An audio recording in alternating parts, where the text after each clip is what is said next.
Hello everyone, I am nutritionist तेजस्विता.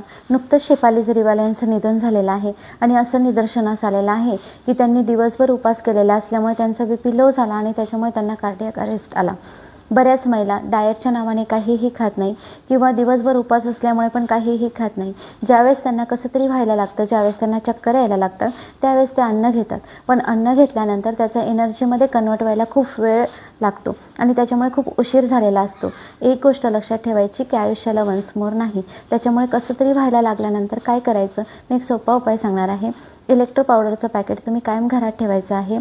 1 चमचा electro powder तुम्ही अर्धा ग्लास पाण्यात टाकून ते मिक्स करायचं आहे आणि ते पाणी प्यायचं आहे. त्याच्यामुळे तुमच्या ब्रेनला लगेच एनर्जी मिळणार आहे. जर इलेक्ट्रो पावडर नसेल तर मीठ साखरेचं पाणी जरी पिलं तरीसुद्धा तुमच्या ब्रेनला लगेच एनर्जी मिळणार आहे. त्याच्यामुळे तुम्ही सावध होणार आहात. नक्की करून बघा. Thank you so much.